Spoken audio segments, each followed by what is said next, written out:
Salut l'ami, et bienvenue sur les rivages ensoleillés de la mer des Caraïbes. En débarquant, peut-être as-tu entreaperçu à travers les fourrés un certain fort caché. Eh bien, si je te disais qu'il a abrité jadis des événements qui feraient pâlir n'importe quel marin d'eau douce. On vient justement de retrouver dans la cale d'un navire submergé une carte qui aurait mené à un trésor caché entre ses murs. Allez, Moussaillon, laisse-moi donc te conter ce que les gens d'ici connaissent comme la légende de Pirates of the Caribbean. Autrefois, ce fort espagnol était une place forte de la mer des Caraïbes. Il avait tellement le vent en poupe qu'il en était devenu un carrefour risqué, on va dire. Si bien que la Royal Navy de Sa Majesté et les pirates en tout genre s'y côtoyaient le plus souvent au son des tirs de mousquet. Mais ne t'inquiète pas, l'ami, c'est aujourd'hui un lieu pacifié où les visiteurs peuvent embarquer pour se faire narrer ces passionnantes épopées. Enfin, sans danger, si vous savez slalomer entre les boulets de canon. Promis, je ne vous mènerai pas en bateau, mais cap sur Port-Royal pour monter à bord de vos embarcations à travers l'histoire. Notre périple commence dans la douceur du Blue Lagoon, où les marins affamés accostent pour casser la croûte.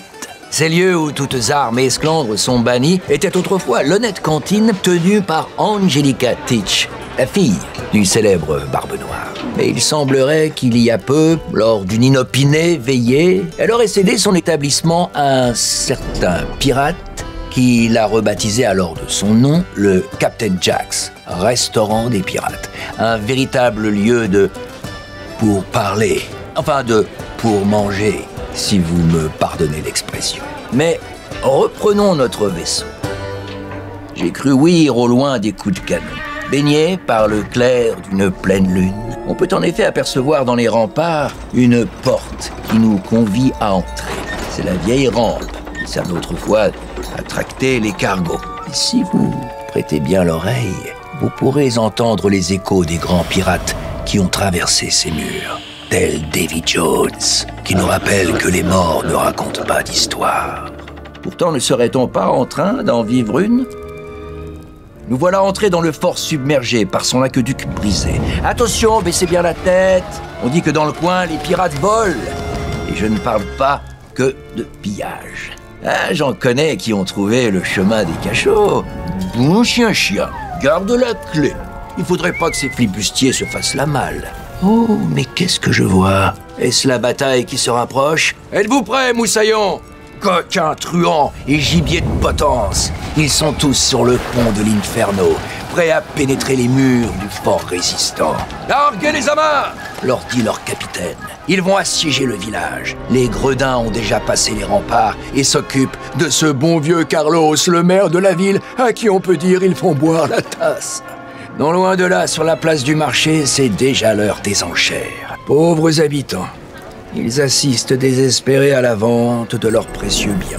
Mais il y en a qui ne perdent pas le nord. La flibustière en question semble avoir tout sous son contrôle et s'est préparée à toutes les éventualités.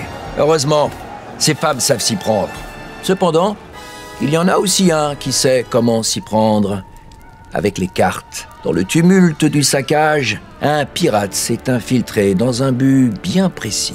Et ce pillard, ce n'est autre que Jack Sparrow. Pardon, capitaine Jack Sparrow. Fort de ses maintes entourloupes et n'hésitant pas à se cacher dans un tonneau, il a suivi la trace d'une carte qui semblerait pouvoir le mener à un trésor caché. Mais la bataille continue de battre son plein. Une intrépide pirate est même en plein duel avec un villageois. Il n'a aucune chance. Je crois que les pirates ont hissé le pavillon noir sur la ville. Pour inspirer l'équipage, quoi de mieux qu'une petite chanson, Yo ho! La vente commence, code Forban! Faites-moi une offre pour ces breloques et ces conifères! On dirait que les joyeusetés des flibustiers se sont transformées en feu de joie. Et les voici qui foncent droit sur l'arsenal. Pendant que certains quittent le navire, ou plutôt remontent à bord, nos joyeux Forbans ne voient pas le désastre qui s'apprête à exploser sous leurs yeux. Attention, Moussaillon! Plus de peur que de mal. Mais je crois que notre aventure nous a finalement conduits à l'antre du trésor. Mais oui, c'est bien le capitaine Jack Sparrow, qui en suivant les pointillés s'est retrouvé au sommet. Son butin, il l'a dérobé à un pirate, qui a voulu l'emporter jusque dans la tombe. Comme quoi, bien mal acquis ne profite jamais.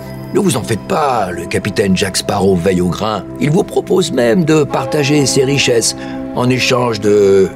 Oh, je vous laisse voir ça avec lui. En tout cas, à la fin de votre périple, vous pourrez découvrir le butin que propose le coffre du capitaine. Un joyeux commerce rempli de monts et merveilles. Ça pourrait bien vous faire hisser haut. Matelot, c'est le moment de mettre les voiles, moussaillons. Ces aventures nous auront en tout cas fait voyager à travers la mer des Caraïbes et ses palpitants secrets.